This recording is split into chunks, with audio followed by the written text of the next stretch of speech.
terapéutica por sí misma, y otro es el estado intercrítico. O sea, ¿qué quiere decir intercrítico? El asma suele evolucionar en brotes. Entonces, la idea es que el brote sea no solamente de menor intensidad cada vez, sino que además sea más distante uno de otro. Claro. Metaterapéutica, y que el paciente pueda hacer, dentro de lo posible, una vida normal. Hoy el asma está definida como una enfermedad inflamatoria, absolutamente inflamatoria. Para Juan, antes que te come, porque te vas a copar, ya me di cuenta de que te vas a copar. No, como vos empezaste a hablar de inflamación, uno cree que es un problema del músculo, uno cree que es un problema, hay varios puntos de ataque, pero la fisiopatología es una fisiopatología inflamatoria, y eso lo voy a meter en la cabeza. ¿Sí? Perfecto, muy bien. Juan, ¿querés que tomemos asistencia? Sí. Estamos Bueno, con 12 y 10. Vamos entonces. Por eso te corté, no por lo que estabas diciendo, me parece perfecto. Sí, no, ya sé, pero el tema de la asistencia. Me gustan mucho estos temas. Te diré que... ¿Te gustan? Sí, es lo que más me gusta. Sobre todo cuando el asmático es otro, es más lindo. ¿Alguno de ustedes es asmático, chicas y chicos que están en clase? ¿Alguno de ustedes es asmático? No saben, no contestan. Bueno. Bueno, algunos, seguro acá hay madres y también otro tema que vamos a tocar es anemia. Así que anemia, seguro alguien pasó por tener que medicarse. Bueno, Juan, te escucho. Bueno, hoy es 18, ¿no es cierto? 18 de noviembre. Queda poquito. 18 de noviembre. Queda muy poco. ¿Acosta Joana Daniela? Presente. Hola, profe. Presente. Espera que voy a poner el chat, porque ustedes son de poner chat. Claro.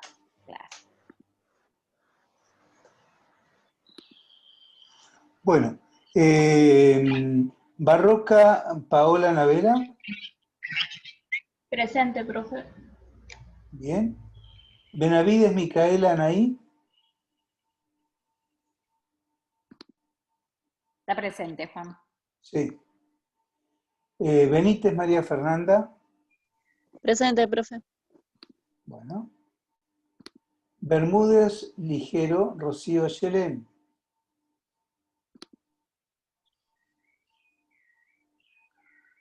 No está. Castro Micaela Fátima. Coronel Lucas Ariel. Castro estaba, Juan, ¿eh? Ah, sí, ahí está, sí. Coronel ya está libre. Coronel Lucas Ariel quedó libre. Sí, ya está libre. Bueno. Espera que ya le trazo una rayita. Claro. De Lima, Cecia Yamila.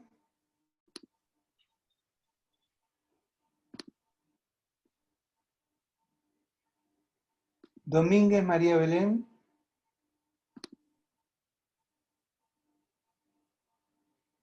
Está libre también, Juan, ¿eh? Wow. Sí. Vamos a empezar a tachar. Yo te le iba a mandar. Fernández Mayra. Está presente, Juan. Bueno. Jerez Mayra Joana. Es de la noche. Sí. Guarachi Costeña Susana. También está libre. No las veo. Bueno. Guarachi Noemí Patricia.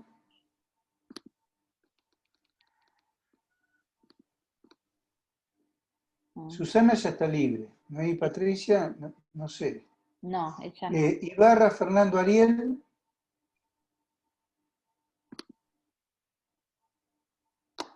No. Lagos Reyes Andrea Milena. Presente, profesor. Marcial Milagro Jazmín. Está libre también. Bien, listo. Marceuski Sabrina. Presente, profesor. Bueno. Después Martínez Roxana cambió de comisión. Sí. Maturo Tamara Cecilia Está libre, Juan. también está libre. Ah. Melgarejo se cambió de comisión. Mendoza Karen Aramí. Está presente, Juan. Presente. Montero Lourdes Soledad. Hola, buenos días, presente. Bueno, buen día, Lourdes. Moreno Ledesma Melina Alejandra. Presente, profe. Muy bien. Ortiz Carolina Dayana. Ahí Ortiz también, ¿eh? Sí, está justo. Páez Nibaña. Nivi. No la veo. Nivi, no va a quedar libre, Nivi. Sí. Venía la noche, aunque sea. Pereira Solange Guadalupe.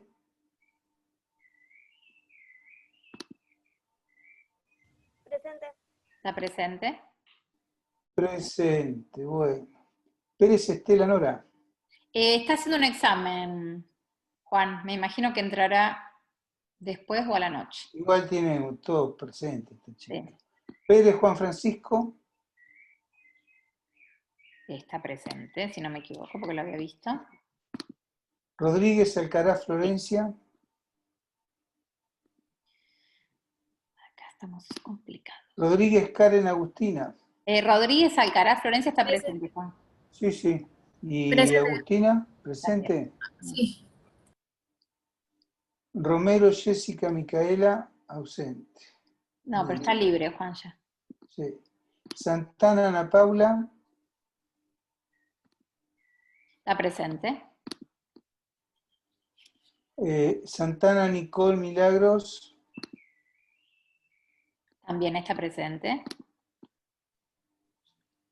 Silvero Rocío. También está presente. Solís Ellen Danitza. Ahí esta chica. Está presente. Sosa Giselle Soledad. Es de la noche, Juan. Si no me equivoco. Igual me parece que ya está libre esta persona. Sí, está libre. Susinski Luana Antonella.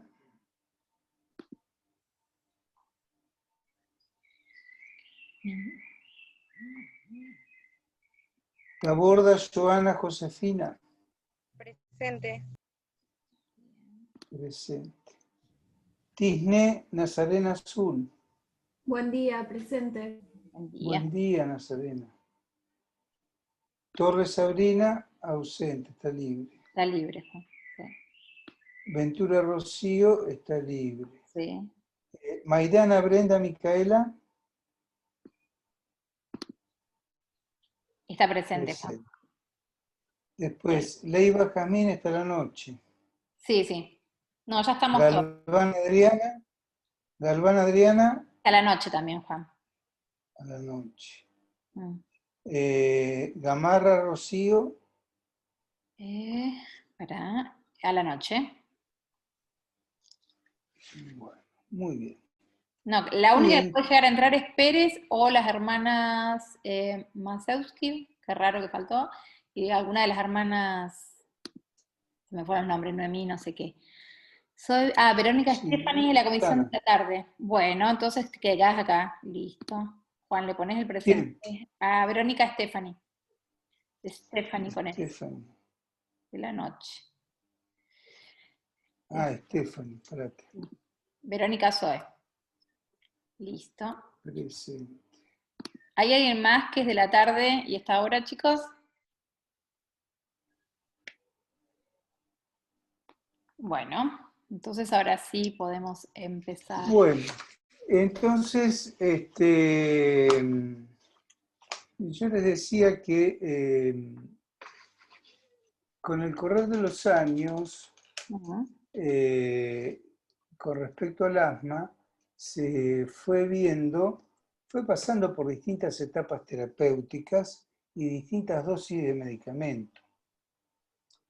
Y junto con eso se fue cambiando la vía de administración de los fármacos. Entonces, en toda historia del asmático, no es lo mismo el asmático, suponete, si yo soy asmático hoy a los 60 años que cuando yo tenía asma a los 8 años, o Romina ahora, o cuando tenía ella 8 años, o ustedes ahora, o cuando tenían tal vez 5 o 6 años. O los hijos de ustedes, o sobrinos, o primos. Hoy hay un enfoque que ya es interdisciplinario y requiere un control. Entonces, debemos saber que el asma bronquial, Sí. como enfermedad inflamatoria propiamente dicha, puede diferenciarse o se debe diferenciar de lo que es el broncoespasmo. El broncoespasmo puede ser común a otras enfermedades y no necesariamente siempre acompaña el asma, ¿sí? Siempre acompaña al asma bronquial. Perdón, Juan. Pero también, sí. No, porque dijiste broncoespasmo y a ver si todos interpretan lo mismo. ¿Quién puede decir que es un broncoespasmo, digamos? ¿Qué interpretan? ¿Qué piensan que es?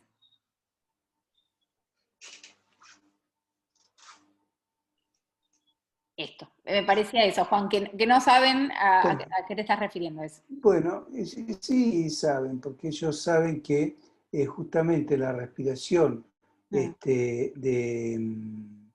el asmático se llama sibilancia, es como una sibilancia, es como si tuviera un silbidito cuando expira.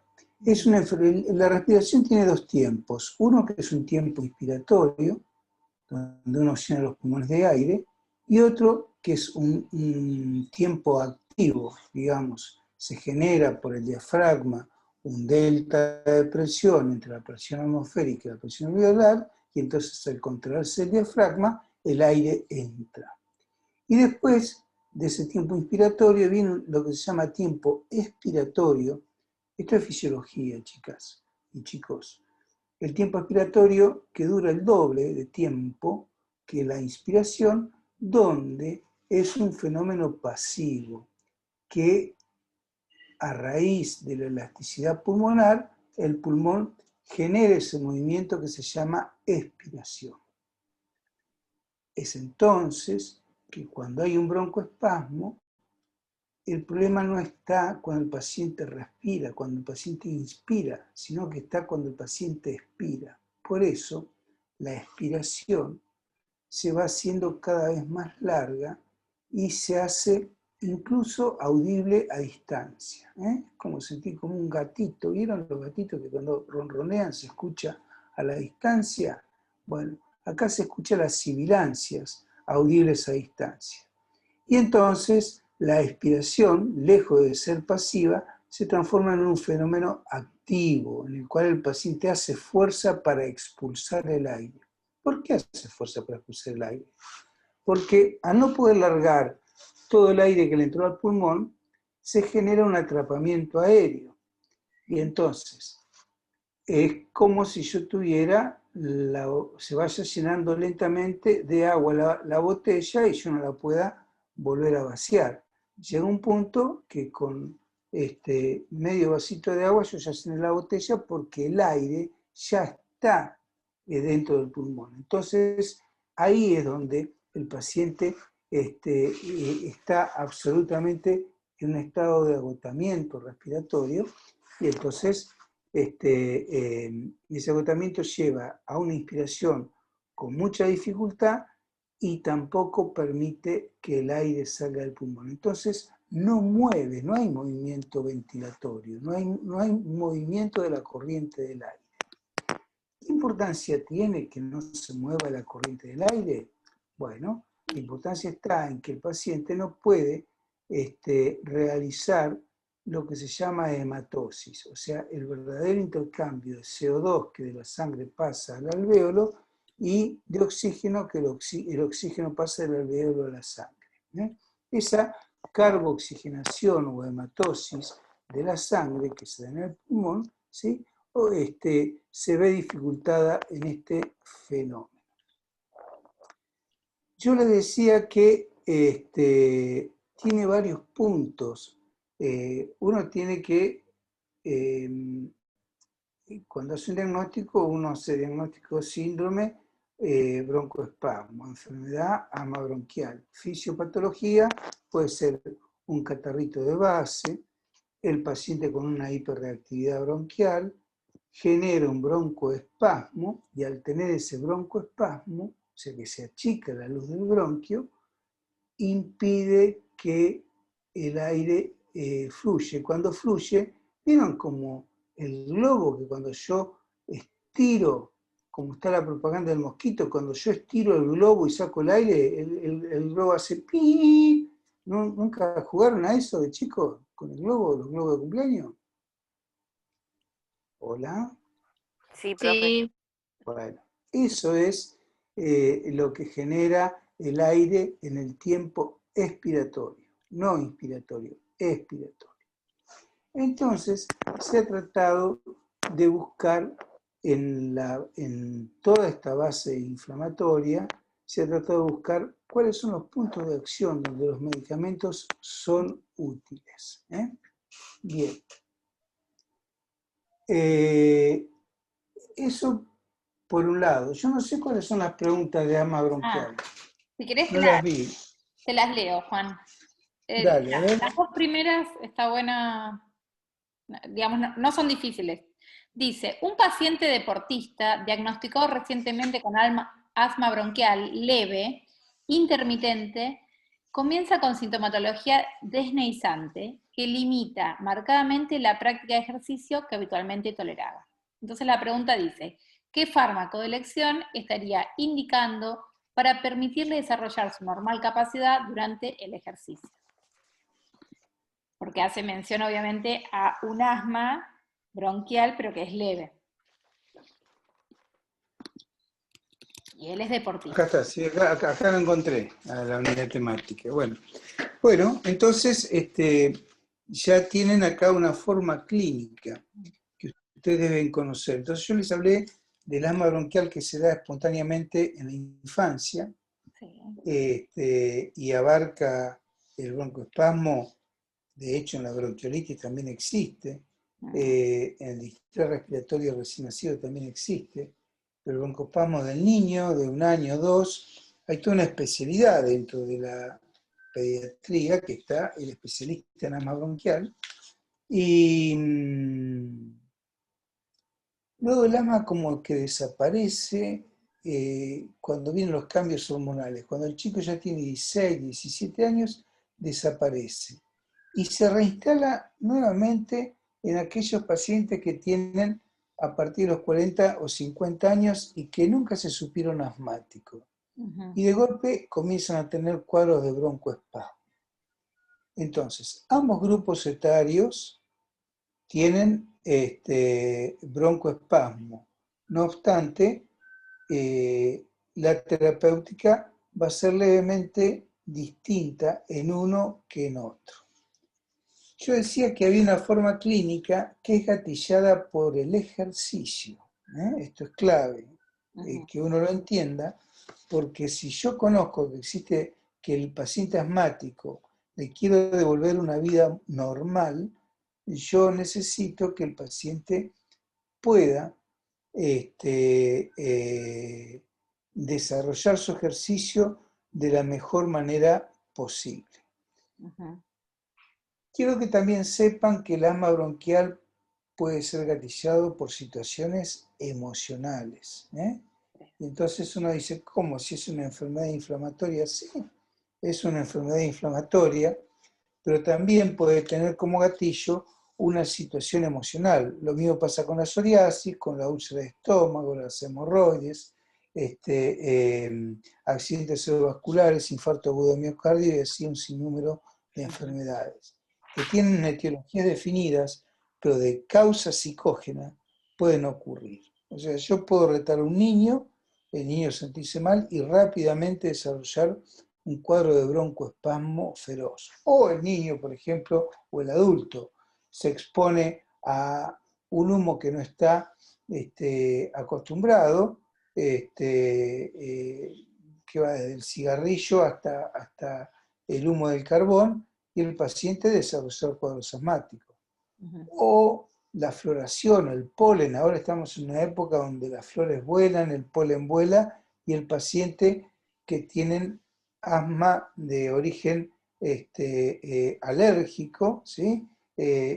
Generan cuadros predisponentes para tener su broncoespasmo.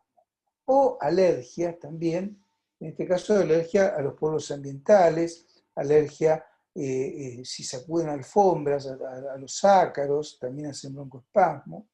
También existen cuadros de broncoespasmo, ustedes como enfermeros lo van a ver, por eso yo les hago hincapié en todo esto.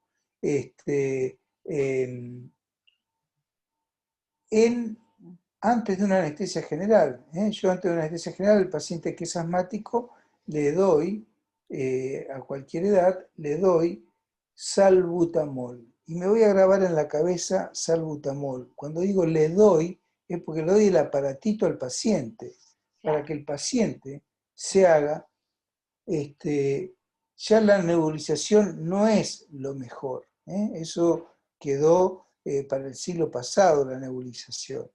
Hoy lo que se usa es la aerocámara y se usa la administración de el salbutamol, ¿sí? Bueno. Profe, una pregunta. Sí. ¿El salbutamol a largo plazo puede generar la disminución de potasio? Sí. No es por el plazo, sino por la dosis. De hecho, uno de los tratamientos de la hiperpotasemia inicial, hasta que yo voy tomando las medidas y viendo qué magnitud de hiperpotasemia, porque la hiperpotasemia también mata a los pacientes, uno de los tratamientos es administrar al paciente, o que se administre al paciente, salbutamol. Cuando el paciente no sabe hacerse la aspiración en la boquilla del salbutamol, el aerosol que ustedes conocen, ¿sí? Bueno, ahí se recurre a la nebulización, pero que son micronebulizadores. Ya no se usa más esa pipeta de vidrio que larga un montón de agua y que termina el ultrasónico, estoy hablando, lo que se usa. El otro era el tubo de oxígeno que se abría, salpicaba macrogotas que terminaba mojando la cara, la boca y quedando el salbutamol no en la vía respiratoria, sino en la boca propiamente dicha. ¿Me entienden la gran diferencia? Entonces, la gran diferencia es cómo cambió la forma de administración y la aerosolización, o sea, el vehículo de la sustancia. Bueno, ¿qué es el salbutamol? Es un beta estimulante 2, beta 2 estimulante. Yo soy asmática desde los 8 años. Sí. Y antes de chiquita tomaba salbutamol, siempre me dieron salbutamol. Y en el 2017 empecé a presentar hipopotasemia, ya tenía el potasio muy bajo y me empezó a agarrar calambres y un adormecimiento desde las piernas hasta las extremidades superiores. Yo no sabía qué es lo que tenía y hasta que me dijeron que el salbutamol me hizo mal y entonces ahora me cambiaron y me hago otro PAF. Pero yo no sabía que el PAF a largo plazo, por mucho tiempo, puede generar esos efectos. Perdón, no es el PAF, es que es un beta adrenérgico. Sí, y claro, no está bien, pero el PAF no necesariamente tiene que ser de salbutamol, puede ser también de un corticoide, y después hay, esas son formas líquidas para tratar el asma, y después hay otras formas que vienen en polvo, se inhala, y entonces el paciente chupa el aire a través y hace mover un molinillo, y ese molinillo arrastra el polvillo de un comprimido, y ese polvillo va a la vía respiratoria. Es otra forma, por ejemplo, el ceretide. El ceretide es otra droga que se utiliza no en el tratamiento de la crisis, sino en el tratamiento preventivo o de mantenimiento. Perdón, Claro que María Fernanda, ¿y qué tomás ahora? ¿Un corticoide o un muscarínico? ¿Tenés idea? Por ahora solamente tomo PAF, que se llama Verotec. Verotec. El Sí, Verotec, bien con eso. el Verotec lo tenés ahí a mano, porque ustedes, el asmático anda con el Verotec a mano, perdón, con la droga a mano, el aerosol, no se lo saca de encima. La pasa tan mal cuando tiene broncoespasmos que a donde va lo lleva, así como el diabético lleva la tirita y lo que sea, el asmático lleva su broncodilatador. ¿Vos lo tenés a mano, el Verotec? Sí, profe. ¿Qué dice el Verotec? ¿Qué es lo que tiene?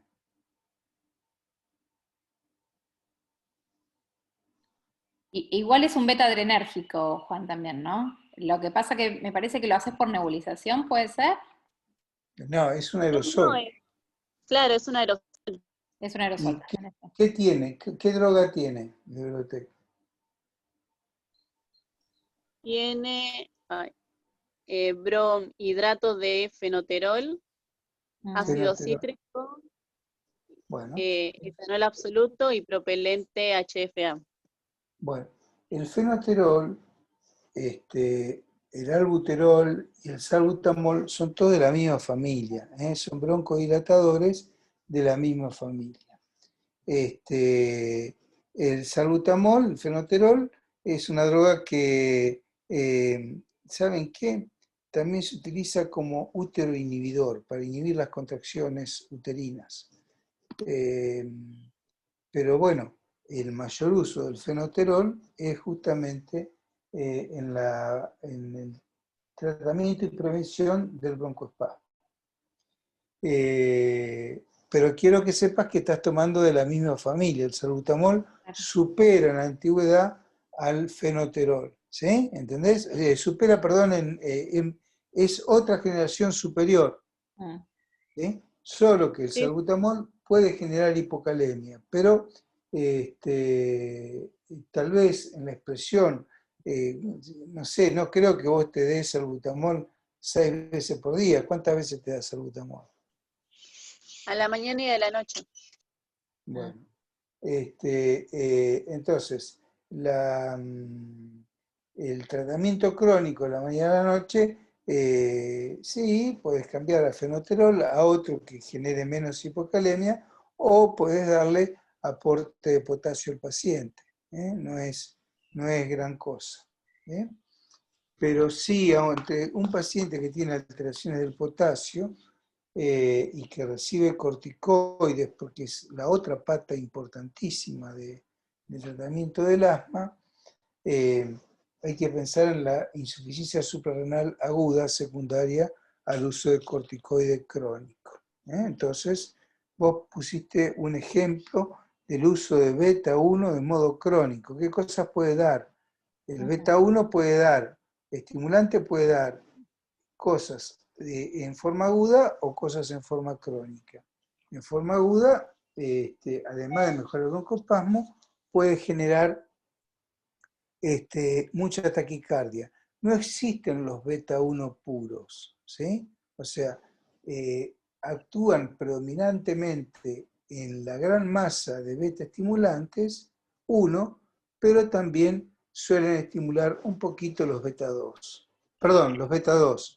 La gran masa de beta 2, pero suelen estimular un poquito los beta 1, razón por la cual los pacientes tienen como manifestación colateral un poquito de taquicardia. Cuando digo un poquito es porque el paciente siente que su corazón se pone rápido, pero no necesariamente se transforma en una enfermedad. El problema es cuando el salbutamol, de modo desmedido y mediante la automedicación, el paciente se aplica varias veces salbutamol, y entonces al aplicarse varias veces, en el afán de poder respirar, se va a empezar a manifestar arritmias cardíacas, incluso situaciones más serias. Sobre todo a la hora de que yo estoy como enfermero en una guardia y llega un paciente con asma bronquial.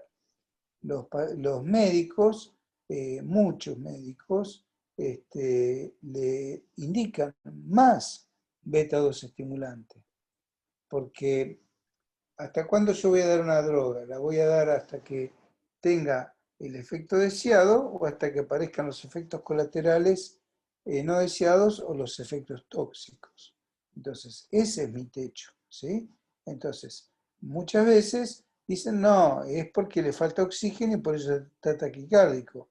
Pero otras veces es porque está demasiado estimulado y darle beta-2 de más, puede llevar al paciente a una situación muy comprometedora. Bien. Perdón, María Fernanda, ¿y cada cuánto te hacías un chequeo? Porque digo... Todos los años generalmente me hago. Este año me lo hice en febrero. Ah, solo una vez al año te lo haces. Ah, y el salbutamol lo tomás desde chiquita, ¿y no te habían dicho que tenías que medirte el potasio? Raro, ¿no? Sabía eso. Sí, igualmente no es un fenómeno común. Se usa como el tratamiento de la hipercalemia, pero es muy poquito lo que baja el potasio. Por ejemplo, el potasio normal es hasta 4,8, hasta 4,2, 4,5, máximo superior. Yo tengo 5,1 y te hago nebulizaciones de salbutamol, 3, 4 nebulizaciones cada 2 horas, para ver si puedo sacarte de la franja de peligro y puedo bajarte el potasio a 4,1. ¿Sí? Esa es la meta terapéutica. Pero bueno, tampoco es un tratamiento tan eficaz del potasio. Pero bueno, a veces los médicos damos por sentado una situación y leemos que puede generar hipocalemia y bueno, nos viene como anillo al dedo para explicar los calambres, explicar esto, explicar lo otro, pero bueno, hay que hacer dosaje, hay que demostrar todo ese cuadro clínico, ¿entendés? Bueno, tal vez en su momento te lo demostraron y lo cierto es que al cambiarte de medicación no volviste a tener. Pero volvamos al cuadro clínico 1. Sí. El paciente deportista habitual, diagnosticado recientemente de asma bronquial leve, intermitente, comienza con sintomatología que lo fatiga y que limita marcadamente la práctica de ejercicio que habitualmente toleraba. ¿Qué fármaco de elección estaría indicado para permitirle desarrollar su normal capacidad durante el ejercicio? A ver, Vieron que Diego los había clasificado según la acción, si eran de acción breve, de acción prolongada o profármacos. Y en este caso que ustedes tienen una persona que va a hacer deporte a una determinada hora, ¿qué le recomendarían? El fármaco que dijo Juan es el salbutamol, es de acción breve. Digamos, de acción breve son 4 o 5 horas. A eso. ¿Qué les parece? No solamente ese detalle hay que tener en cuenta, sino también hay que tener en cuenta que existen fármacos puntualmente para el asma durante el ejercicio, para el cuadro de broncoespasmo durante el ejercicio, que esas drogas se llaman anticolinérgicos, anticolinérgicos bronquiales, ¿sí? Son los que se usan en la prevención del broncoespasmo durante el ejercicio, en el periodo intercrítico. Y si el paciente, supongamos, va a hacer un partido de tenis y es asmático, o una lucha de judo y es asmático, entonces lo que se hace es, se previene con el anticolinérgico, tenga o no tenga síntomas, ¿sí? Y además se utiliza el salbutamol. Y si no, se utiliza otro broncodilatador de acción más prolongada, que puede llegar a durar 8 o 12 horas, como es el caso de lo que yo ya le conté, que era el Seretide. ¿Sí? Sí, Juan, a los chicos le pregunto, ¿qué anticolinérgico vieron en la clase? Como para redondear lo visto.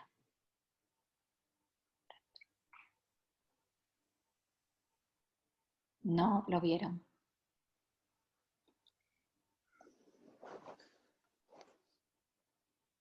No, nadie. ¿El bromuro de hipratropio? Es un El anticolinérgico. hipatropio es específicamente para eso. Entonces se puede dar en gotas o se puede dar por vía inhalatoria.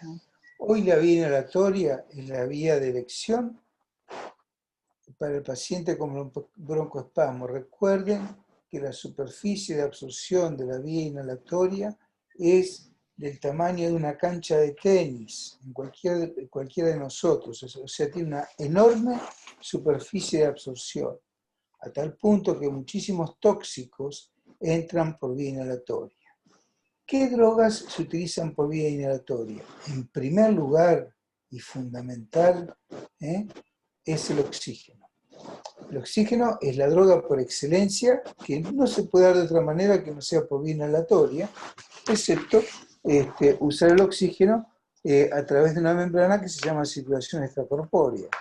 Pero mientras tanto, es la vía inhalatoria la forma de administrar el oxígeno. De hecho, todo este tema de la pandemia, uno, si hay algo que ha aprendido, es justamente sobre la administración de oxígeno, la importancia de la saturación de hemoglobina, saturación de oxígeno de la hemoglobina, como factores predictivos de la evolución médica y también factores predictivos al pie de la cama, ¿no? Se hace esto, predictivos de la evolución de un paciente asmático o con una neumonía. Cualquier patología que compromete el pulmón, la oximetría de pulso es de rigor, ¿sí? Después, que sea específico o no sea específico y cuántas cosas pueden alterar los valores finales de la saturación de oxígeno, ya es, si bien es un tema que nos interesa, pero no viene a la clase de hoy, ¿sí?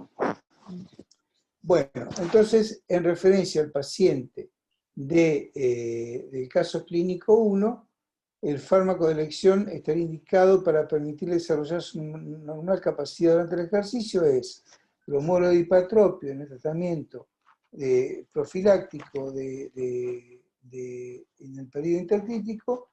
Se puede dar salbutamol antes de, depende cuánto va a durar la actividad.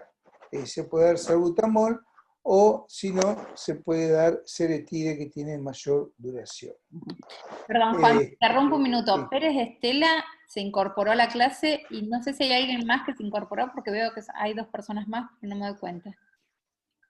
Pérez Estela. Sí, para que le pongas el presente. ¿Hay alguien que se incorporó también después de tomar asistencia? Bueno, no importa. Ya lo descubriré. Bueno. Bien. El caso 2 dice, sujeto asmático que entra al centro hospitalario por una agudización grave de la enfermedad. El otro era leve, intermitente, ¿sí? Era el diagnóstico. Este es grave de la enfermedad. Sí. Vuelvo a repetir. Sujeto asmático que ingresa al centro hospitalario por una reagudización grave de la enfermedad. A pesar del tratamiento recibido, el paciente desarrolla un cuadro de retención de secreciones importantes, motivo por el cual se decide iniciar el tratamiento con cisteína inhalada. ¿Qué precaución ha de tomarse en este paciente? ¿Alguno buscó para qué sirve la cisteína inhalada? ¿Qué acción tiene?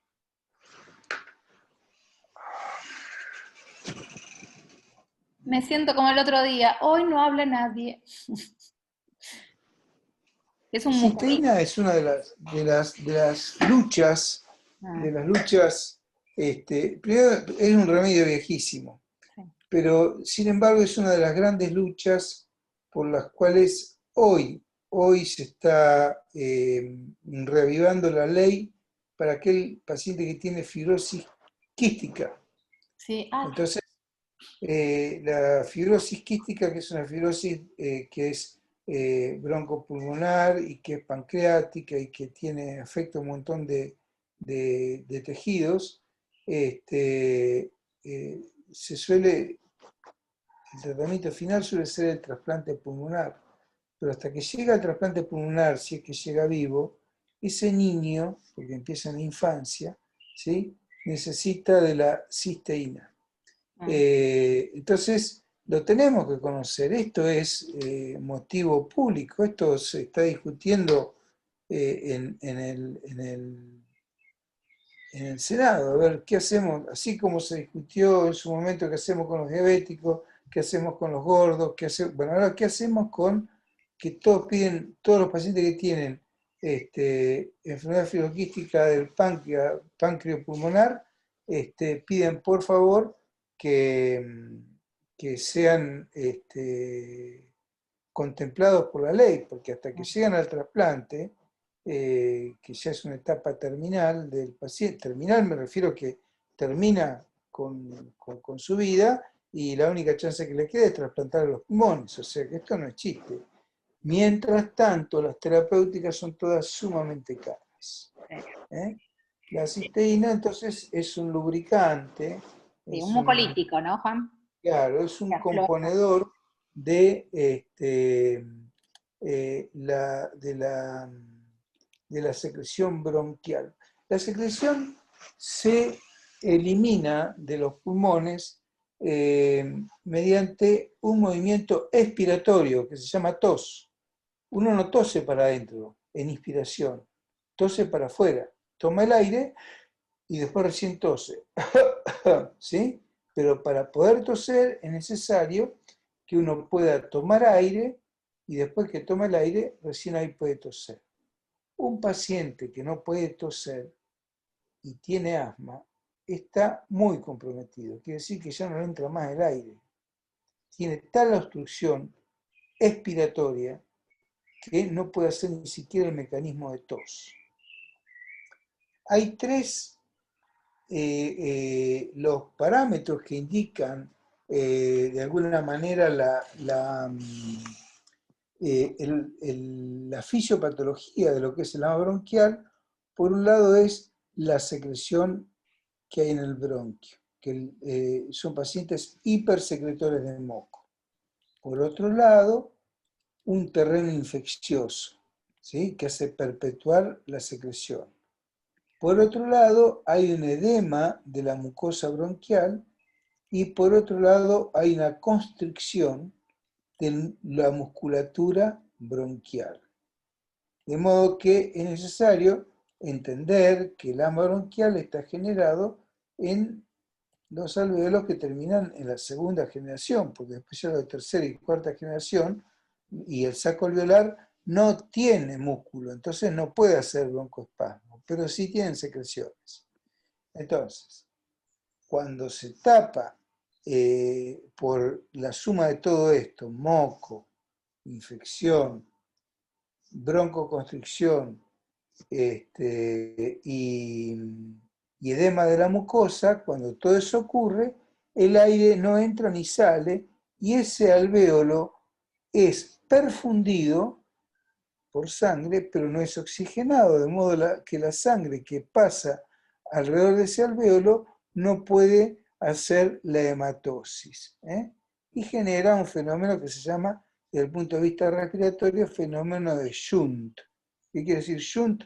Que la sangre, así como entra carboxigenada, sigue siendo carboxigenada, sale como entró, sin hacer hematosis. Eso es una situación grave. Entonces, el paciente que está describiendo el caso clínico 2 es un paciente que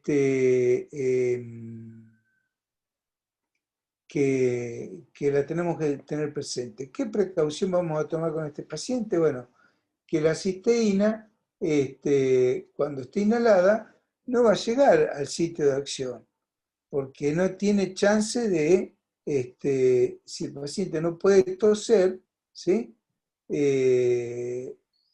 tampoco va a poder absorber la cisteína. ¿Está claro? Queda todo en la parte alta. Entonces es muy importante que junto con la cisteína yo le pueda dar un broncodilatador y ver si puedo mejorarle el flujo aéreo. Lo mismo que pasa en la ley de Poiseuille se llama, lo mismo que pasa a nivel de las arterias, que se genera vasoconstricción y eso aumenta la presión arterial, acá se genera broncoconstricción y aumentan las presiones de trabajo y de esfuerzo para la vía respiratoria, tanto para que entre el aire como para que salga. Con el agravante, entonces, basta con que yo broncodilate y permita salida de aire, también me va a permitir, ese aire que sale me va a permitir aire que entre. Entonces, con que yo aumente un 20% la luz bronquial, ya me va a mejorar notablemente el cuadro clínico respiratorio. Estos pacientes son graves, son pacientes que suelen requerir terapia intensiva y muchos de ellos tienen mortalidad, obviamente, y muchos de ellos necesitan asistencia respiratoria mecánica. Hay que hacer lo que se llama gasometría, y el tratamiento al pie de la cama. Se hace la medición del pico de flujo. ¿Qué es pico de flujo? Pico de flujo es, ¿vieron la pipeta que se le dan para medir la alcoholemia en la ruta? ¿La vieron alguna vez? ¿Cómo es? Que el policía te hace soplar una pipeta y vos soplás, hace un ruidito y te mide el alcohol en tu aliento, en tu parte expiratoria. ¿Me siguen lo que digo o no? ¿Nunca vieron eso? Sí, profe. Bueno, existe un aparato que se parece al medidor ¿Espirometría? ¿El espirómetro? el espirómetro, que mide, la expiración tiene distintas etapas. Una es el pico de flujo. Cuando uno hace una espirometría, uno se pone la boquilla en la boca y se le pide al paciente que tome aire y luego que sople con su mayor fuerza para que haya un pico de flujo expiratorio. PEP se llama eso, PEP 1, PEP, pico de expiración forzada, ¿sí? Así se llama técnicamente. Entonces, a los pacientes, antes de darle un broncodilatador, se le hace al pie de la cama que sople. Entonces, para decir un número, moviliza, en un segundo moviliza, supongamos, un número 10. Si yo puedo darle un broncodilatador en un segundo moviliza 20 y a la media hora en un segundo moviliza 40, yo voy viendo la evolución satisfactoria cada 10, cada 15 o cada 20 minutos en respuesta al broncodilatador. ¿Sí? ¿Me van siguiendo? Esto se estudia al pie de la cama del paciente. Un medidor de pico de flujo es algo que ya estaba en el bolsillo del residente y del médico neumonólogo hace 40 años. Esto es más viejo que el cohete. Entonces, es un elemento, así como está el tensiómetro para medir la presión arterial, bueno, existe el medidor de pico de flujo en todos los hospitales y en todas las guardias. Los que no lo tienen es porque se lo afanaron. Esto es así. Las cosas hay que ponerlas por su nombre. Esto es como decir, ¿cuánto hace que damos clase con cañón en una universidad? 25 años, 30 años. Donde no hay cañón es porque se lo afanaron, chicos. Esto es así. Bueno, lo mismo pasa con este medidor de pico de flujo. Lo tenemos que tener en las áreas de room, en los room, en las habitaciones donde se tratan al paciente asmático, debe existir este medidor de pico de flujo. El pico de flujo es expiratorio. Entonces yo mido, puedo tener una medición, un signo de cómo va evolucionando la broncodilatación. Y ahí sí le doy la cisteína inhalada, donde el paciente va a poder movilizar las secreciones y las va a poder expulsar. ¿Qué quiere decir expulsar? Quiere decir escupir. Escupir. Uno tiene que tener fuerza para que la secreción vaya del bronquio a la tráquea, del tráquea a la boca y de la boca el paciente la pueda expulsar. Fíjense todo el camino que tiene que seguir la importancia que tiene las secreciones. Acá ya no depende del epitelio cilíndrico ciliado de la vía respiratoria que se encarga de movilizar con su cilia las secreciones hacia la boca. Acá se necesita tos, acá se necesita que se despegue el moco. ¿Sí? Perfecto. ¿Me siguen? Bueno, muy bien, Juan. esto es lo que tenemos que ver en el caso clínico 2. Entonces está claro que el paciente tiene una situación asmática grave y tengo que contemplar las secreciones Y la broncodilatación. la infección con antibióticos. Tengo que contemplar la broncoconstricción, broncodilatador, fenoterol, como decía hoy nuestra compañera, o salbutamol. Y tengo que contemplar el edema, corticoide. Y tengo que acordarme de que es inflamatorio, corticoide, porque vía endovenosa. ¿Qué corticoide usamos? Bueno, el corticoide que se usa, se puede utilizar, miren, esto es muy interesante. El corticoide puede utilizarse en el asmático tanto por vía inhalatoria, puede utilizarse por vía digestiva, y puede utilizarse por vía endovenosa. Entonces, en este paciente que está tan grave, ¿por qué vía ustedes se la darían? Intravenosa. Bien. ¿Y por vía inhalatoria? ¿Por qué no? Revolucionó También. a la terapéutica el uso de corticoides por vía inhalatoria. Esto es muy importante que ustedes lo sepan.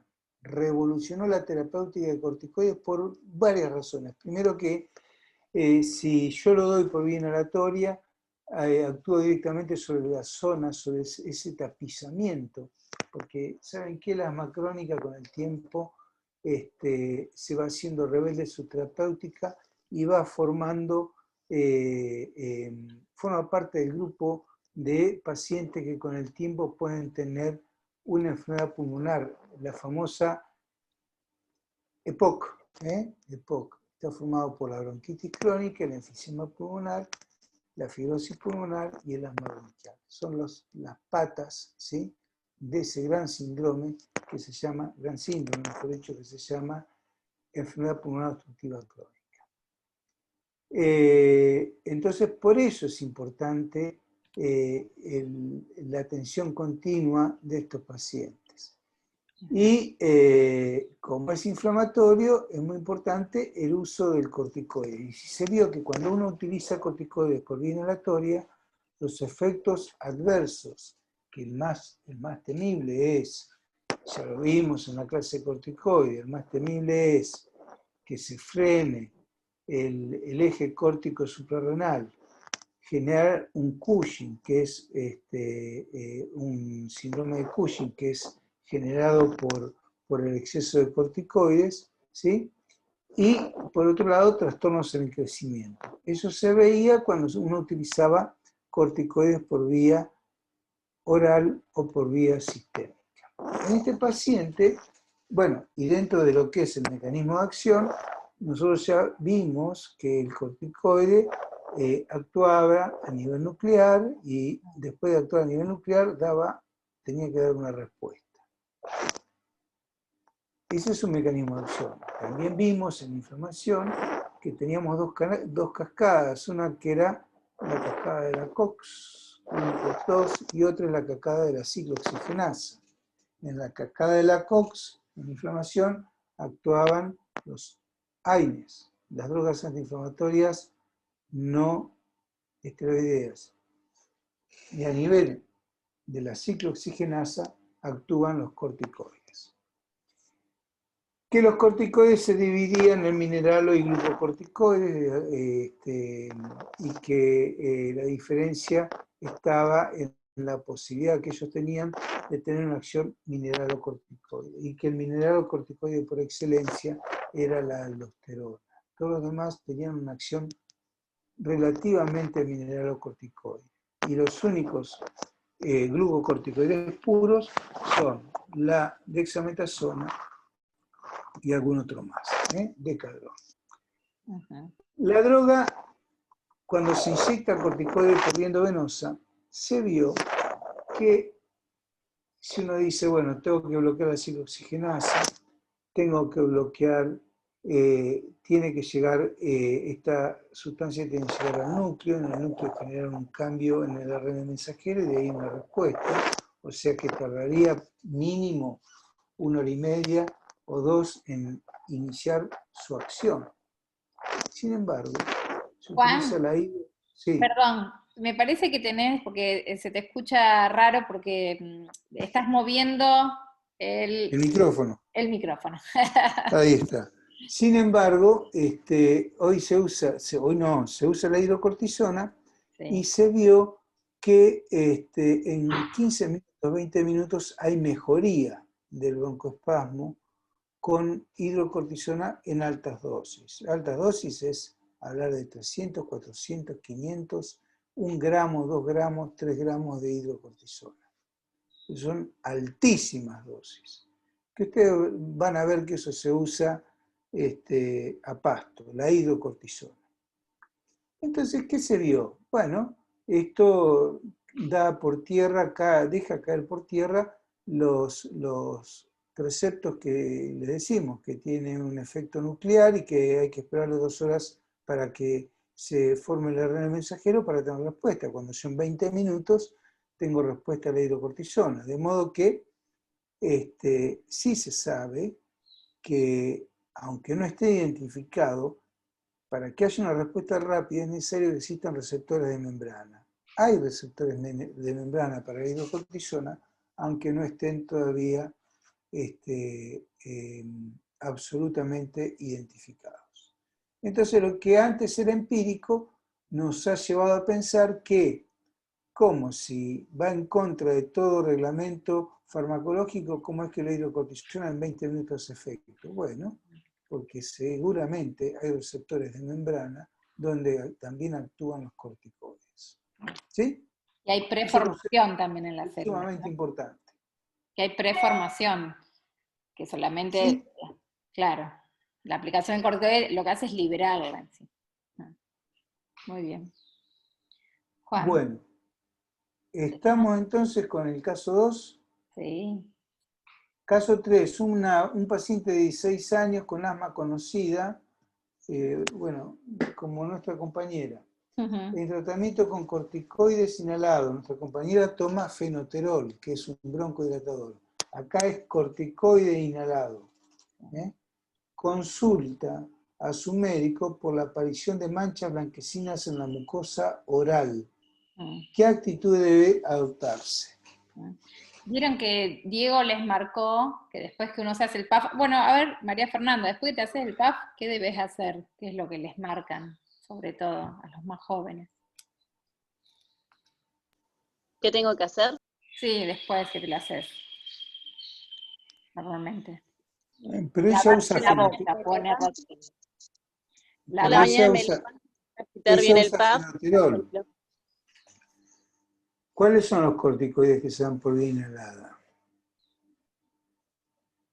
No, está bien, Juan, perdón que no la escuché María Fernanda. Acá Rocío pone lavarse la boca. A eso, María Fernanda, es lo que te han dicho que tenías que hacer. Igual vos no son corticoides lo que... Sí, profe. Ah, bien. Es como una cosa. Bien, no, Juan, seguí, perdón. Es para llevarlos a pensar en qué pueden ser las manchas blancas. Bueno, y las manchas blancas están relacionadas con los corticoides. El problema de los corticoides, cuando uno lo da por vía inhalatoria, de modo crónico, es que desde la boca hasta acá, esta parte de la laringe, ¿sí? O sea, debajo de la nuez de Adán, tanto en los jóvenes, en los niños, como en los adultos, suelen generar lo que se llama una micosis oportunista. Y el hongo que da esa mancha blanca se llama Candida albicans, que ya deben haber visto ustedes en microbiología, la candidiasis oral. ¿Cómo se trata la candidiasis oral?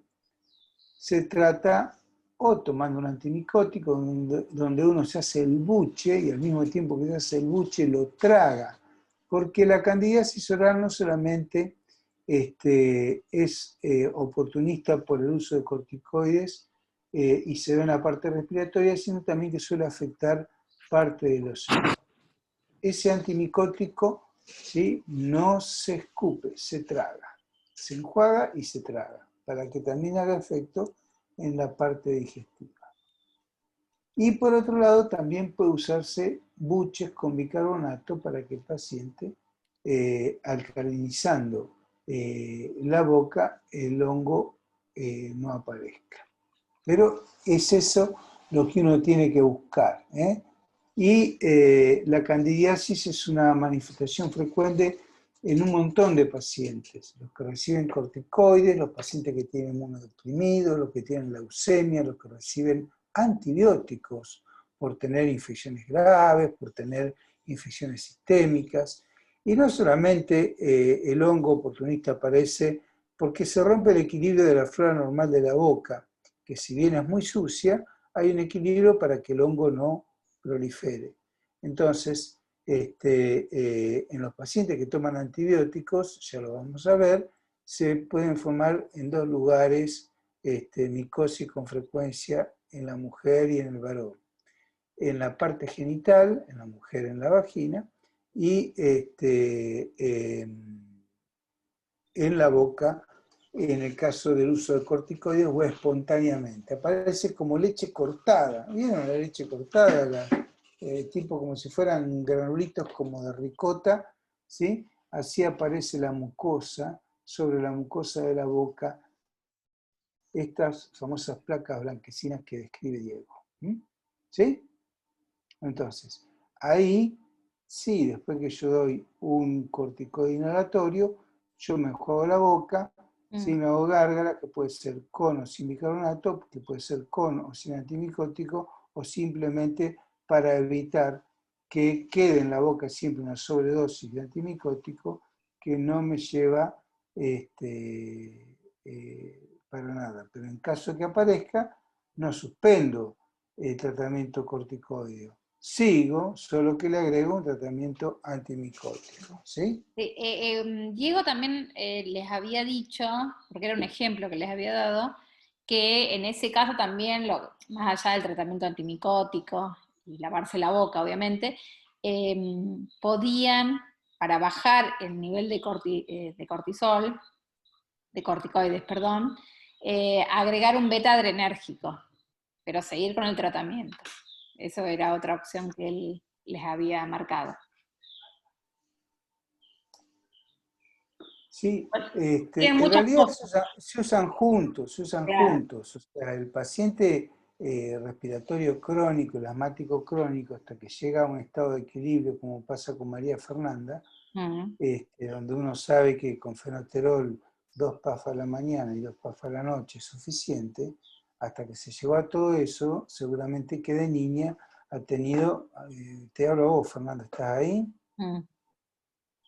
De niña habrá tenido sobre todo episodios nocturnos de broncoespasmos, donde la nebulizaban, etcétera, etcétera, y fue probando varios medicamentos, ¿sí? Eso es importantísimo que acaba de decir Juan, ¿eh? Eso, en qué momento el asmático se medica, ¿no?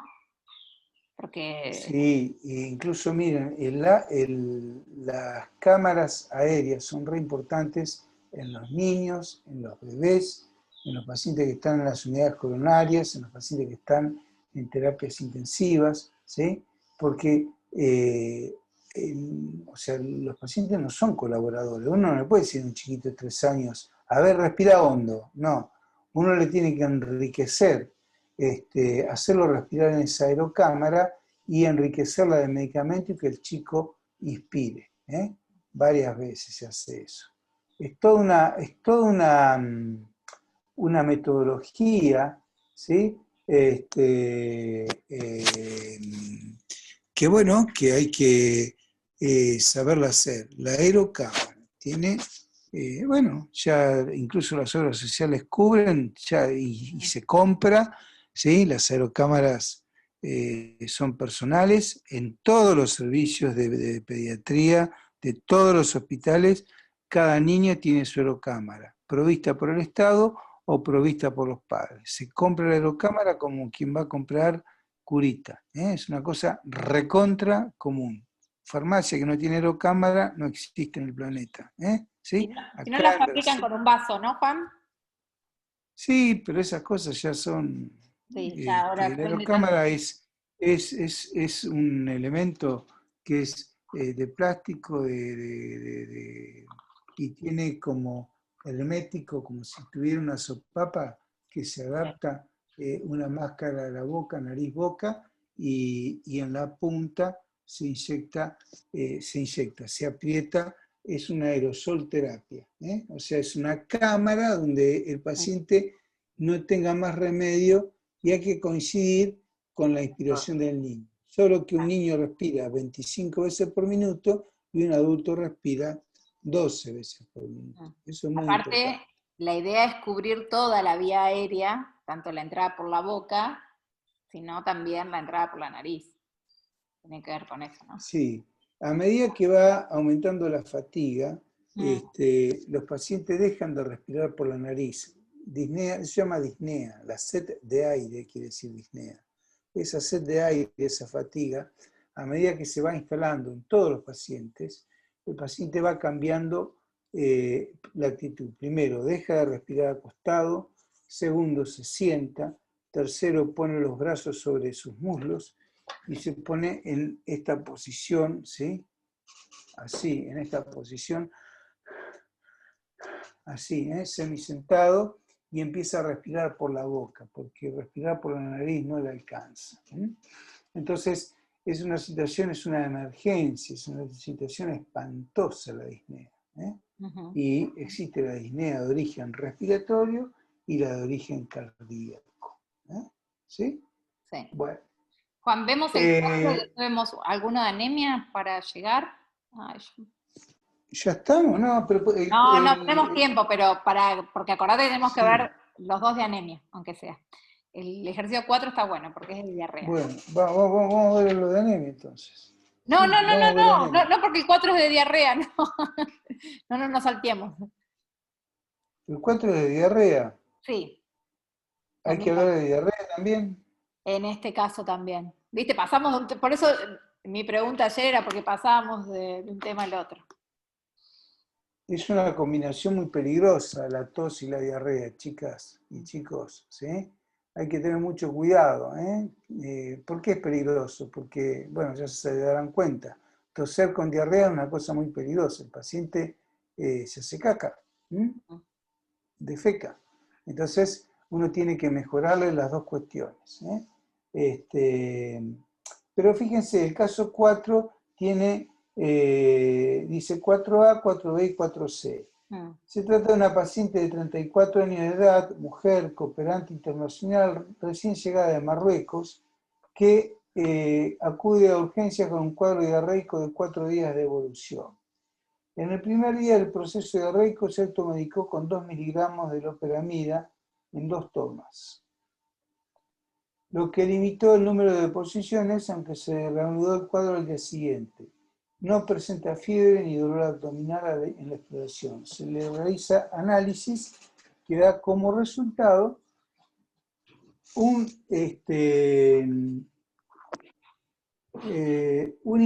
moderado incremento leucocitario y linfocítico junto con una ligera descompensación electrolítica. Se pauta reposición hidroelectrolítica a base del preparado oral, dieta progresiva astringente y reposo. Identificar la posible etiología desencadenante del proceso. 4B, indicar las intervenciones de enfermería. Y 4C, ¿considera justificado el empleo de antidiarreicos y antibióticos en este tipo de casos? Muy bien. Bueno. Fíjense que esta paciente tomó 2 miligramos de loperamida. ¿Alguien se fijó que era la loperamida?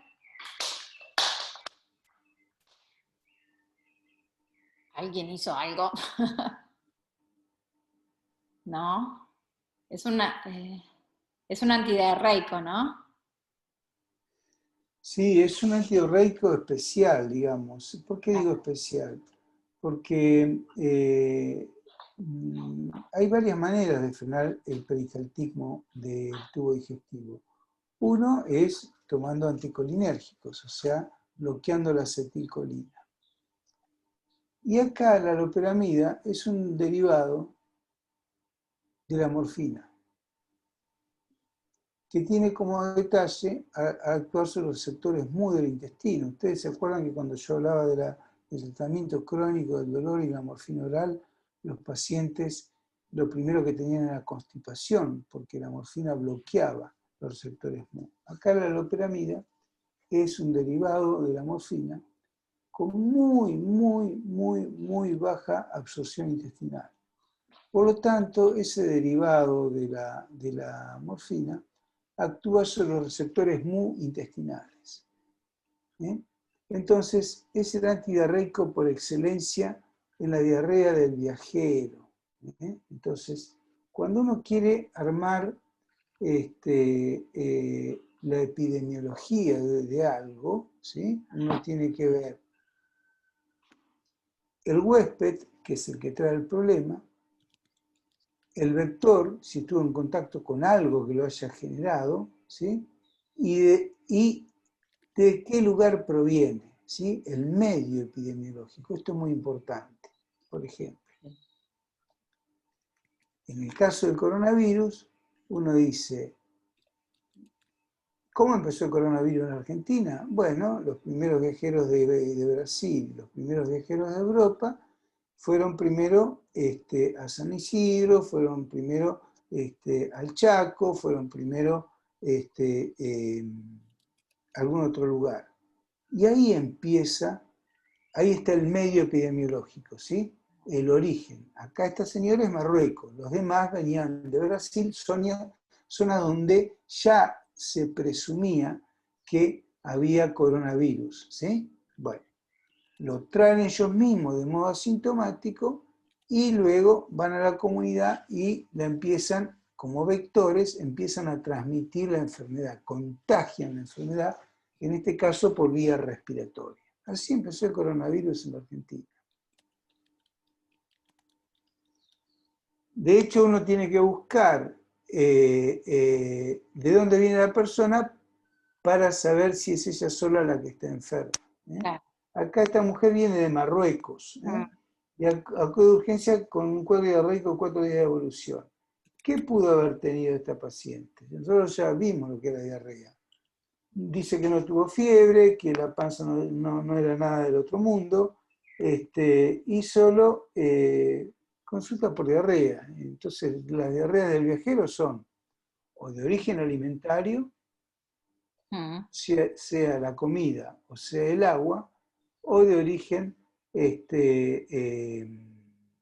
por vectores externos, como es el caso de la fiebre amarilla. Claro. Entonces, yo lo tengo que tener presente y ver qué es lo que, cuáles son los transportadores de germes.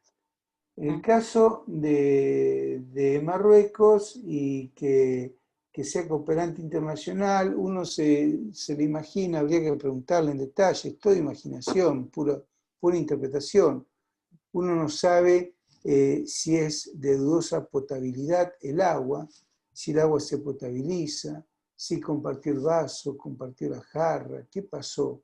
Algo pasó porque el agua es vehículo de muchas infecciones bacterianas. También lo son los alimentos a través de, por ejemplo, bacterias como la salmonela. Lo cierto es que esto fue lo suficientemente importante como para generar lo que se llama un movimiento de glóbulos blancos, tanto polimorfonucleares como en el caso de linfocitos. Los linfocitos se dividen, son los glóbulos blancos más grandes, mononucleares, y en este caso los linfocitos pueden desplazarse en caso de una salmonelosis, claro. otra infección a través del agua. No en el caso de una fiebre amarilla. Bien. Y entonces dice, se pauta reposición hidroelectrolítica, y yo les expliqué cuando hablábamos de reposición de líquidos que la hidratación oral existe. ¿Por qué existe la hidratación oral? Porque la paciente no tiene vómitos. Si el paciente no tiene vómitos y solo tiene diarrea, es una paciente que tolera los líquidos y yo tengo que frenarle de alguna manera la intensidad de salida y darle tiempo como para que actúen. Por ejemplo, faltaría hacer algunos análisis, hay que hacer análisis de materia fecal buscando lo que se llaman glóbulos blancos en materia fecal. Si está aumentado, ¿sí? Tiene una diarrea bacteriana. En ese caso, hay que darle antibióticos que actúen en la luz intestinal. Por ejemplo, amoxicilina, ampicilina, que son drogas que actúan en la luz intestinal. Y el paciente lo puede hidratar tranquilamente por boca. La diarrea estival, que es lo que vamos a ver ahora en noviembre y diciembre, puede ser de causa, ocurre en el verano, puede ser de causa bacteriana o puede ser de causa viral. Pero lo cierto es que en la diarrea estival, si el paciente no tiene vómitos, se recurre a las famosas sales de hidratación oral. Vienen sobrecitos, el laboratorio, uno de los laboratorios que lo comercializa es Rugocefa. ¿Y por qué sales? Porque el agua, acá lo que hay que fijar es que el sodio se absorba para que a su vez el sodio arrastre el agua. Entonces es una cadena fijadora de agua. ¿Entendieron? Bueno. ¿Es malo tomar loperamida? No, si yo tengo en cuenta la loperamida, el 2 miligramos es un comprimido, no es nada. Es una dosis cada 12 horas, está bárbaro. Es una dosis muy baja. Sabemos entonces que es un opiáceo que no se absorbe, o se absorbe desde especial lo que se puede absorber, y que es la medicación ideal. Y identificar la posible etiología es mediante los análisis que yo les digo. Glóbulos blancos, materia fecal y el coprocultivo. También existen los cultivos de materia fecal. ¿Considera justificar la empleada de antibióticos y antibióticos en este tipo de casos? Sí, Probablemente. no sé quién habló, chicos. No, yo tengo una duda. ¿Antes no se usaba en general, para la diarrea en general, la pastilla de carbón? Sí, es un absorbente. Pero en este caso vos tenés que, como dijo Juan, fijarte de dónde viene, porque en este caso va a haber seguramente una infección. Sí, y el tema de la crema de bismuto, la crema de bismuto es justamente otro astringente que hace que tapiza, no se absorbe, tapiza la mucosa digestiva y es lo que más se usa en pediatría. Crema de bismuto Chovet es el laboratorio, crema de bismuto Chovet. Así que la loperamida se da en los mayores. Existe la loperamida para dar en niños, pero la propuesta es no dar nada a los niños que no necesiten un tratamiento sumamente, excepto que tengan grandes episodios de deshidratación. En este Igualmente, en este caso la loperamida no es que no hace efecto, sí hace efecto para no tener diarrea, pero no evita la infección, ¿entienden? Por eso que Juan les marcaba, tienen que saber de dónde viene el paciente, las típicas preguntas que ustedes le tienen que hacer en el showroom, como para saber por qué esa loperamida hizo efecto en su momento, pero después no. Y bueno, porque la infección continúa. Entonces uno tiene que tratar la infección. Hay que entender también qué pasó, en qué época del año ocurrió. Por ejemplo, si yo voy ahora, 20 de enero, se casa Lagos Reyes y nos invita a todo al casamiento, vamos, todo al casamiento de Lagos Reyes. Entonces hace bocaditos, hace empanadas, hace choripanas, todos nos prendemos como locos y hace huevos rellenos. Y de postre helado. Entonces, todos comemos helado, ella fue y compró helado, vale de helado, donde sea, y bueno, y nos dieron helado. Entonces, al otro día, de los 30 que fuimos a la fiesta de Lagos Reyes, incluyéndola a ella, 15 tenemos diarrea. Bueno, resulta que tenemos diarrea explosiva, aguda, diarrea, vómito, mal, descompostura, y decimos, bueno, ¿qué te pasó? No, fui al casamiento y algo debo haber comido, que algo ha estado en mal estado. Eso es palabra de la gente, algo en mal estado. Entre comillas, que quiere decir eso, para que vean qué brutos que somos para acusar, algo en mal estado. O puede haber sido algo contaminado. ¿Qué cosas contaminan los alimentos? La salmonela. O puede haber sido alguna infección en la cual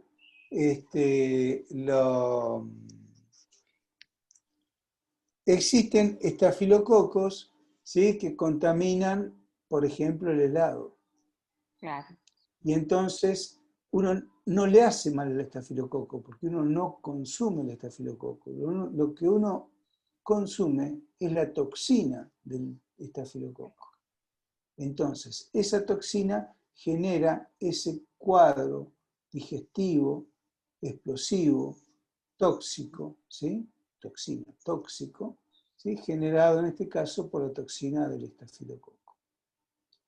Entonces, acá yo tengo que esperar que el paciente se desembarace de esa toxina, porque si yo la retengo la toxina.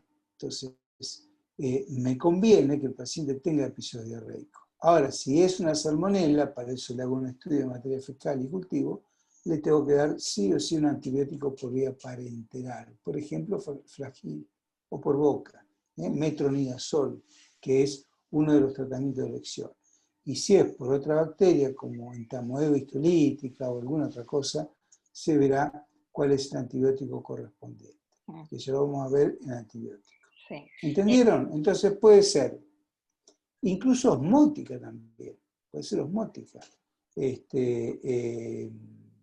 donde la sobrecarga de hidrato de carbono es tan importante, entonces yo como mucho pan, como torta de boda, como helado, como merengue, como masa, es tanta sobrecarga de hidrato de carbono que genera una alta fermentación y tengo un episodio diarreico por fermentación. Entonces, las causas pueden ser muchas. Lo cierto es que la enfermera lo que tiene es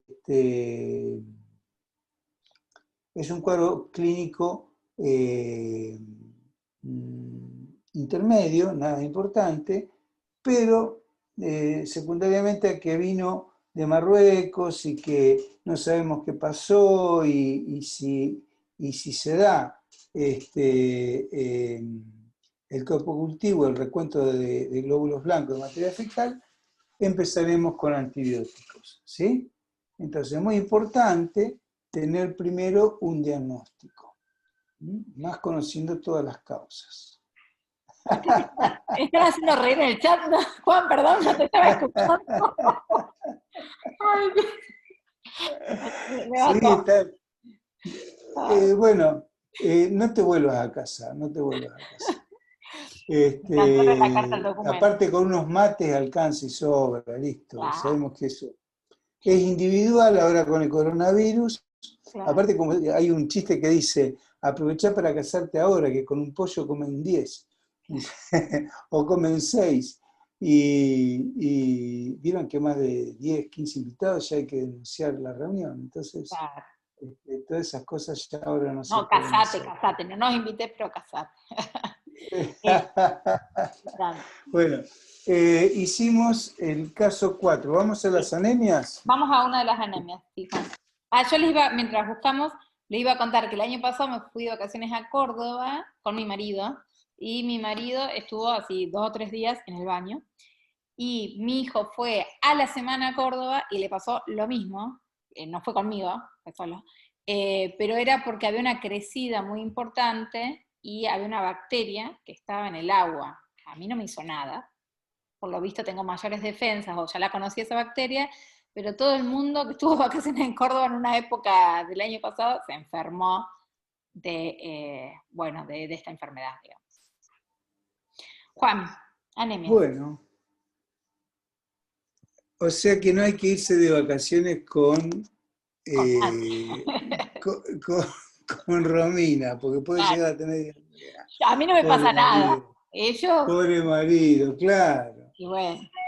Anemia, mujer de 78 años que toma frecuentemente bicarbonato por dolor de estómago y regurgitaciones ácidas. Refiere desde hace un año disnea de esfuerzo progresiva y durante el último mes ortopnea. ¿Saben lo que es todo eso? Disnea de falta de aire progresiva. ¿Qué quiere decir? Primero, camina 5 cuadras y se cansa. Después camina 1 cuadra y se cansa. Y después se pone las sandalias o las chancletas y se cansa. Y se para y va al baño y se cansa. Y uno está visiblemente cansada, fatigada, agitada, jadea, se cansa. Eso es disnea progresiva. Y después dice, y durante el último mes, ortopnea. ¿Qué es ortopnea? Es cuando uno respira o necesita estar sentado para respirar. ¿Vieron cuando yo dije que el asmático, a medida que se va agudizando, empieza a respirar por la boca y necesita estar sentado para respirar mejor, que ya no respira acostado? Bueno, uno puede respirar acostado, pero cuando tiene ortopnea, está en posición semisentada. Eso se ve mucho en los pacientes cardíacos y también en esto que estamos leyendo. En el momento del reconocimiento o de la revisación, su presión arterial tiene 78 años, es de 180 a 170.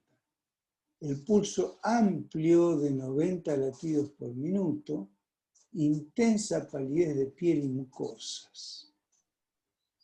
Ingurgitación yugular en decúbito y edemas en miembros inferiores hasta las rodillas. Las uñas son planas, frágiles y con expresiones longitudinales. Sus datos analíticos fueron hematocrito 23%, hemoglobina 5,5, reticulocitos 25.000 por mililitro, sideremia 25 gamas por decilitro, ferritina 8 nanogramos por mililitro. Con estos datos, ¿cuáles serían, a su entender, el diagnóstico médico y el tratamiento? Valores de referencia. Hematocrito para las mujeres, 36 a 44. Hemoglobina de 11,7 a 15,7. Reticulocitos de 0,5 a 1,5% de eritrocitos, o sea, entre 30.000 y 130.000. La sideremia entre 50 y 150, y la ferritina entre 12 y 300. Bueno, no sé si observaron los índices normales y los datos del análisis clínico de la persona, pero yo se los resumo para que... tiene entonces bajo hematocrito, bajo hemoglobina, bajos reticulocitos, baja sideremia y baja ferritina. Entonces, teniendo en cuenta todo eso y todos los otros aspectos clínicos, ¿qué les parece que es esto? ¿Pudieron repasar las clases de anemia? Porque si no, no pregunto nada. ¿Alguien repasó las clases de anemia? ¿Los tipos de anemia? No pregunto nada entonces. Habla Juan, tranquilo. No, contá lo que quieras decir vos. A No, ver no, qué... no, no, estoy preguntándole a ellos para ver si ellos podían Ah, sacarlo.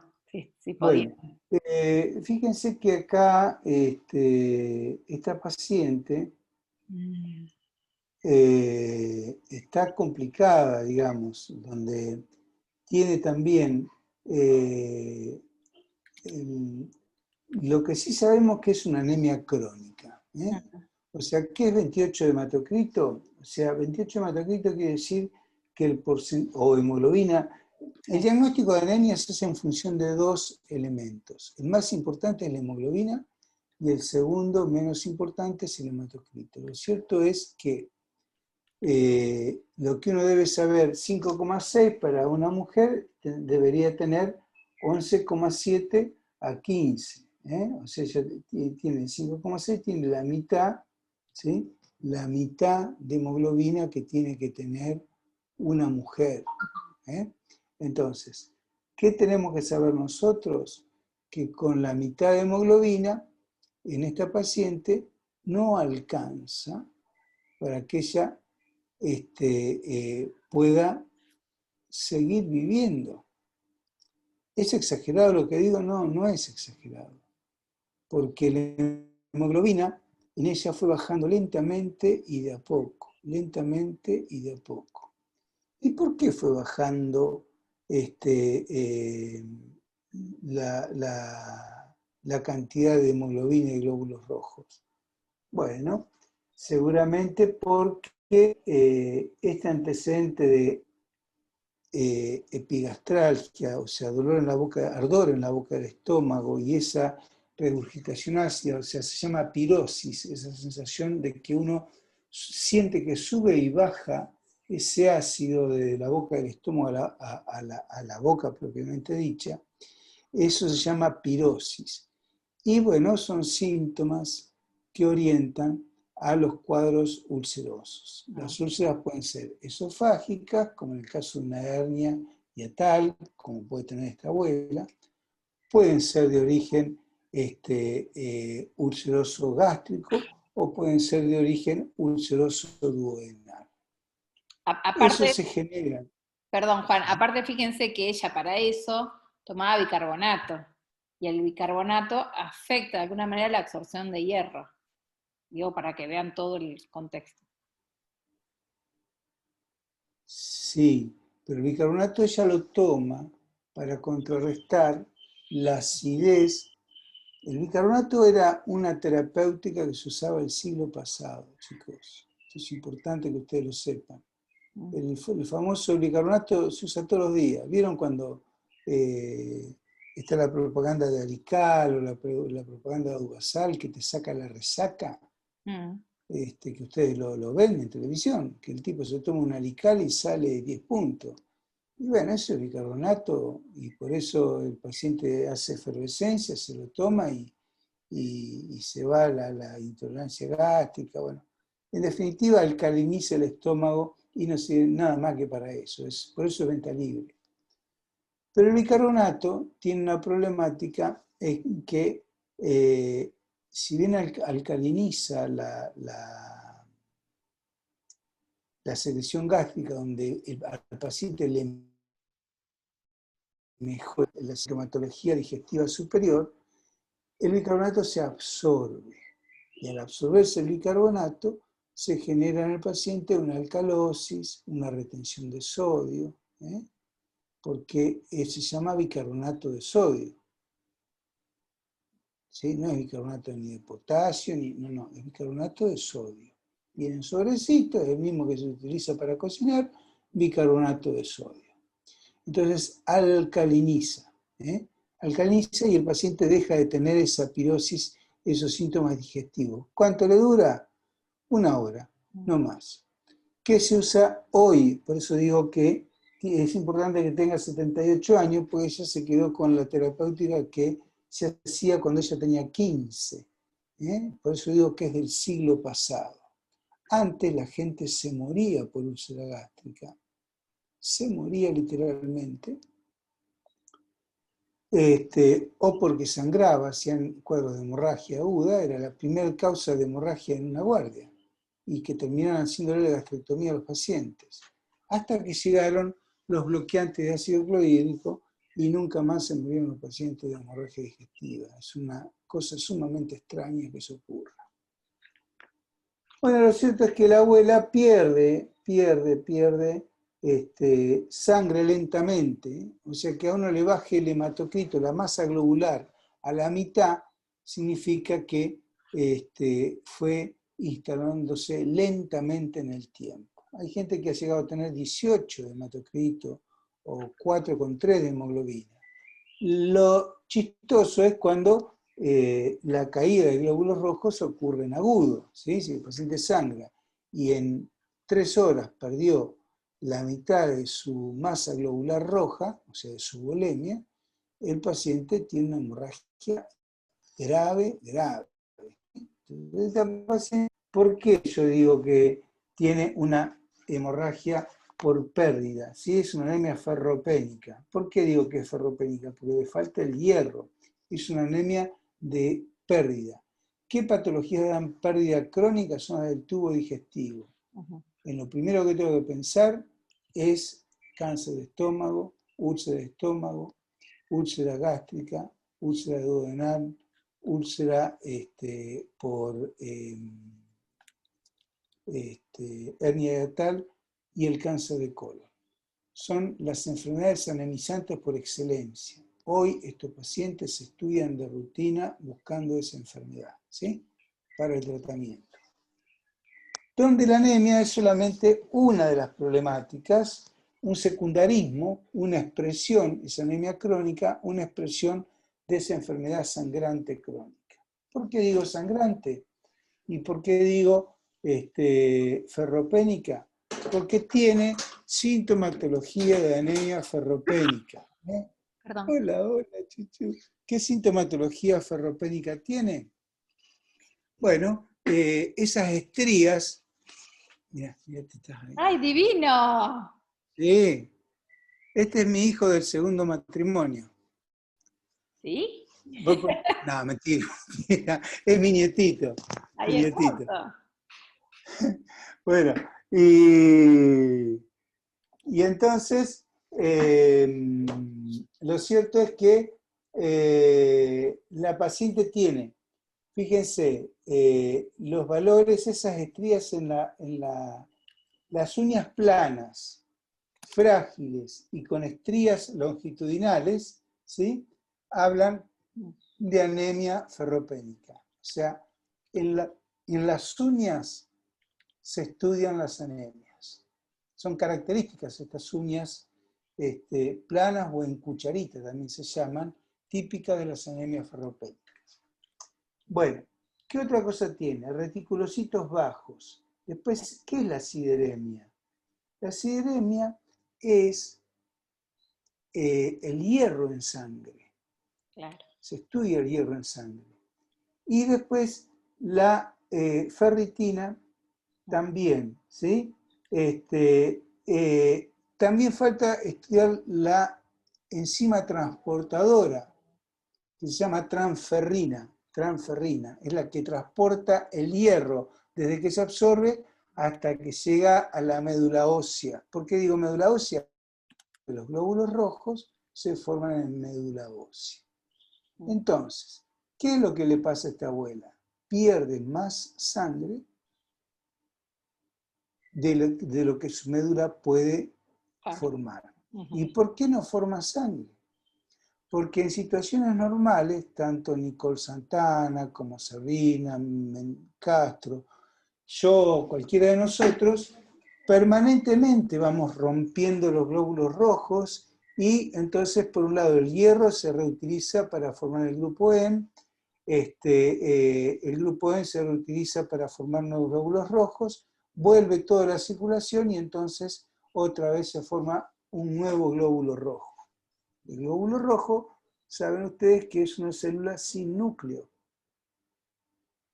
Y entonces se anota en el núcleo y vive 90 días. Ese es otro detalle. Y el otro detalle Aparte es que decía... para que se forme, Decía que los reticulocitos, que son los glóbulos rojos que no son maduros, también está abajo, decía. Eso es importante. claro, ¿por qué? Porque no tiene hierro para la médula ósea, está perezosa, no es que está perezosa, no tiene materia prima para formar glóbulos rojos. Claro.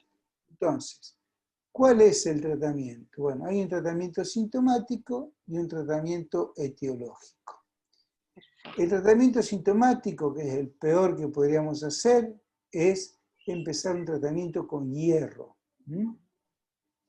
¿Por qué digo el peor? Porque acá lo que hay que buscar es cuál es la causa. Siempre uno tiene que buscar cuál es la causa. Entonces, le damos hierro al mismo tiempo que la estudiamos para buscar la causa, ¿sí? Entonces, cuando yo trato la anemia ferropénica, a su vez voy a buscar la causa de pérdida de glóbulos rojos. ¿Y cómo le aporto el hierro? El hierro se puede aportar por boca o puede aportarse por vía parenteral, intramuscular. Si se da por boca, y hay etapas de la vida donde hay anemias que son fisiológicas, ferropénicas fisiológicas, como es la del embarazo, como es la de los primeros 3 meses, entre los 3 y 6 meses del recién nacido, y todo lo demás no es fisiológico. Las carenciales, hay pacientes que tienen carencias de hierro porque no comen, los pobres no comen, la gente pobre que no come hierro, no come comida que tiene hierro. Entonces son anemias carenciales. ¿De hierro solamente? No, de hierro y del complejo vitamínico B12 y B6. Esto es muy importante que ustedes lo tengan en cuenta. Sí, Las eso es anemias importante. ferropénicas. Eso es Sí. re importante, dijo Juan. Digamos, Sí. las anemias se pueden deber a 3 cosas: la falta de ácido fólico, la falta de vitamina B12 o la falta de hierro. En este caso en particular, como la acideremia era baja, se nota que la falta es de hierro. Pero recuerden esto que les escribí ahí, que lo primero que uno debería hacer, como dijo Juan, es tratar la enfermedad de base, buscar qué es lo que provocó la anemia. Sí, Juan. Bueno, ¿qué fármacos antianémicos son los indicados en la paciente anterior? En la paciente anterior, entonces, cuando uno tiene una anemia crónica, no urge un tratamiento con transfusiones, ¿sí? No urge. Entonces, el tratamiento tiene que ser con hierro, que uno lo puede dar por vía. Si uno lo da por vía digestiva, tiene que esperar a que se absorba, recordar que da intolerancia gástrica, puede generar náuseas, vómitos y cambia el color de la materia fecal y lo pone oscuro. Y si yo sospecho que el paciente tiene una hemorragia digestiva, ¿sí? Pues tengo que buscar, el primer análisis, buscar sangre de materia fecal. La sangre puede estar oculta en la materia fecal o puede ser manifiesto, se llama melena, donde la materia fecal es negra como la brea o el dulce de membrillo, ¿sí? Bien oscura, bien la materia fecal, bien negra, ¿sí? Y con un olor insoportable. Y lo que digo es tal cual, es insoportable el olor. Ustedes que van a seguir los pacientes lo van a poder entender. Acá dejaron todos los alumnos. Sí, lo cierto es que cuando el paciente empieza a recibir hierro, lo primero que empieza a mejorar, o lo primero que hace la médula, es mandar a la sangre formas inmaduras. O sea, hay un incremento de reticulocitos. Los reticulocitos, que son esos glóbulos rojos inmaduros, frente a las 48 horas en que yo le doy hierro o que le inyecto hierro por vía intramuscular profunda, que le inyecto hierro por vía intramuscular, en 48 horas yo me vuelvo a fijar en los reticulocitos. Si los reticulocitos que la abuela tenía, que eran 25.000, pasa a tener 300.000 reticulocitos, yo digo que hay una muy buena reacción de la médula ósea. Si yo voy por la tercera dosis de hierro diaria y veo que no hay respuesta al hierro, digo que no puede que no haya pérdida de la médula ósea, del tubo digestivo, sino que además puede tratarse de un problema de la médula ósea que no responde al aporte, en este caso del ladrillo, que es el hierro. ¿Entienden cómo funciona esto de los diagnósticos diferenciales y la importancia del reticulocito? Y ya que está, quería hablar yo de la transferrina que se estudiaba, yo decía, la saturación, el transporte. Si yo tengo una transferrina que está saturada en un 15%, si yo le doy hierro por boca o hierro por vía parenteral, siempre por vía intramuscular, no existe el hierro por vía intravenosa. La transferrina, en vez de estar saturada en un 15%, va a estar saturada en un 60%. Eso es un buen augurio. Y la ferritina puede aumentarse por sí misma en situaciones inflamatorias puntuales. Se busca como factor de inflamación general. Ese detalle se los digo porque cuando uno estudia un síndrome inflamatorio, como vemos en este momento, coronavirus, dentro del seguimiento de un paciente que ya tuvo coronavirus está estudiar la ferritina. Bien, ¿qué tengo que saber más del hierro? Yo tengo que saber que el hierro necesita del ácido clorhídrico. ¿Para qué necesita el ácido clorhídrico? Porque en la dieta el hierro viene de forma férrica y necesita que el ácido clorhídrico lo pase a su forma ferrosa, que es la forma de absorción a través del intestino delgado. Ya en la segunda porción o tercera porción ya comienza a absorberse en su forma ferrosa. ¿Sí? Por eso necesitamos del ácido clorhídrico. Aquellos pacientes a los cuales se les sacó o tienen inhibida la masa de células parietales del estómago, que son las formadoras de ácido clorhídrico, ¿sí? Sea por bypass gástrico, sea por manga gástrica, sea por el uso crónico de bloqueantes de la bomba de neutrones, que es el tratamiento del año 2005 en adelante, los bloqueadores de la bomba de protones, dije neutrones, de protones del estómago. Hoy el tratamiento es ese, bloquear la bomba. No está dado ni por la ranitidina ni la famotidina, no, está dado por los bloqueantes de la bomba de protones. Entonces, les decía, si el tratamiento es crónico o es un tratamiento dietético, los pacientes no van a tener hierro para absorber. Pero si yo a un paciente le doy hierro de más, también puedo generar una enfermedad, porque el hierro se va acumulando en el organismo y se acumula en el hígado, generando lo que se llama hemosiderosis. Hemosiderosis es la enfermedad por acumulación de hierro. ¿Qué otra cosa, qué otro metal se queda depositado en el cuerpo? El cobre. Son enfermedades metabólicas de elementos que el organismo no puede desembarazarse. De hecho, existe una droga que se llama desferoxamina, que sirve para la acumulación excesiva, para la hemosiderosis, que es la acumulación excesiva de hierro. Bueno, me han hecho hablar como loco. Sí. Entonces, me parece que no habían escuchado las charlas. Chicos, es re interesante esta parte, tienen que escucharlo. Les queda un solo ejercicio para hacer ustedes, chicos. Fíjense sí, que... ya son los dos. Sí, que... bueno, el resultado va a ser una anemia megaloblástica, es que es diferente a este ejercicio. Traten de hacerlos, de pensarlos. Igual creo que cubrimos casi todo, Juan, hablando así. ¿Les quedaron dudas? Igual repasen la teoría, chicos. Nadie habla. ¿Quedaron dudas sobre los ejercicios? ¿Los habían visto los ejercicios o no? Ni sabían.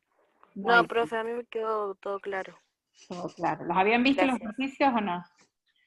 Claro como el agua. Sí, yo no pude verlos, le digo la verdad, yo no llegué. Bien, bueno.